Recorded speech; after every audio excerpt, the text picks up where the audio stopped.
Hey Dad, I'm real excited about you going back to school. Thanks, Jonathan. I'm excited too. What degree are you getting again? I'm getting a master's degree in instructional design and technology. And again, what is that? Instructional design and technology.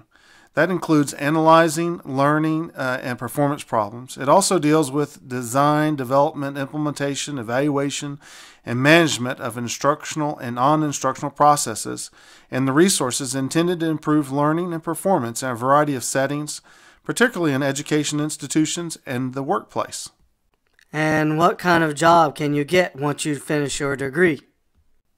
I'll be an instructional designer. An instructional designer is a person trained to use a systematic approach to designing new instructional systems or improving already existing systems.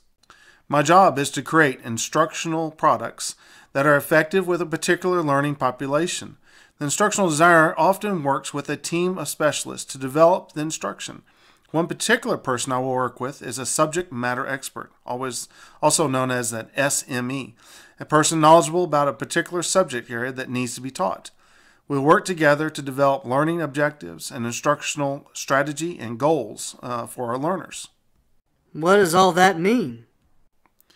Learning objectives are statements of what the learners will be expected to do when they have completed a specific course of instruction, stated in terms of observable performances. Instructional strategy is an overall plan of activities to achieve an instructional goal. The strategies include the sequence of smaller objectives and the activities which lead to the instructional goal, as well as how students will be grouped, the use of media, and what types of delivery systems will be used. Often, instructional designers will use Bloom's taxonomy to help create assignments. Wait a minute, Dad. What's Bloom's taxonomy? That sounds weird. Bloom's taxonomy is a hierarchical system of classifying different levels of thinking that can be helpful in designing assignments. Bloom's has 4 levels of helping a learner further understand what they are learning through applying, analyzing, evaluating, and creating. And then what about goals for the learners? How does that work? Goals are generalized statements we make about our instructional intent, describing what learners will be able to do after completing a course. Wow, I didn't know so much went into teaching. And that's just the tip of the iceberg when it comes to instructional design. Instructional designer needs to be able to use the IDTE model, know which LMS to use, understand the Kirkpatrick model to evaluate their instruction, and be able to research which learning environment will work best for their students, whether face-to-face, blended, or self-directed online learning. Hold on now. Wait a minute, Taylor. You just threw out a whole lot of language nobody understands. Why don't you just back up and speak so the rest of us know what the heck you just said? Obama, who do you think you are, the president? I'm the new president, and your days are over. Oh, no, you're not. I'm supposed to be the new president. The first woman president of the United States. I broke that glass ceiling. Hillary, you lost. What? I did not lose. It was because you allowed the Russians to hack my email. Wrong.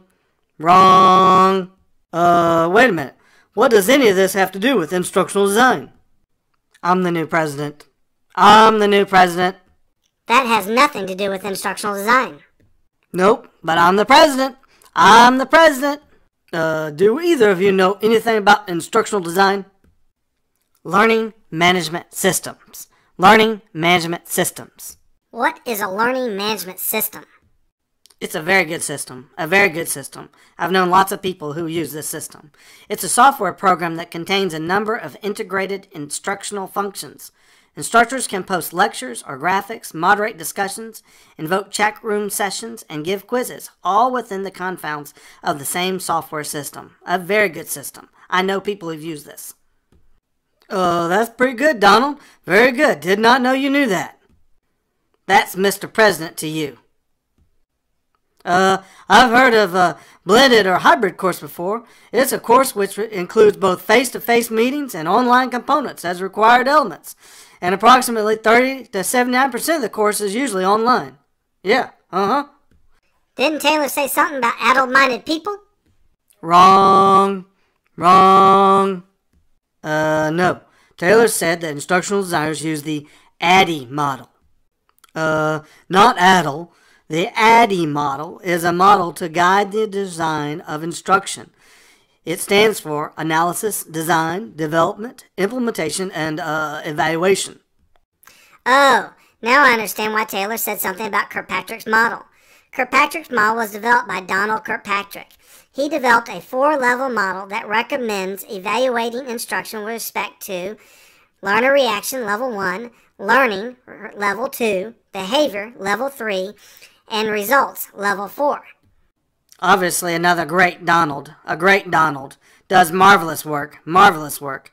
I can't believe I'm about to say this, but Hillary, you're right. That is exactly what the Kirkpatrick model is. See how nice things can be when we all get along? Wouldn't it just be better if I stayed president for 4 more years? Dad, what just happened?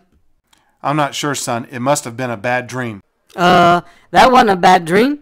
If you really want to learn about instructional design and the terms we used here today, just click on the link below.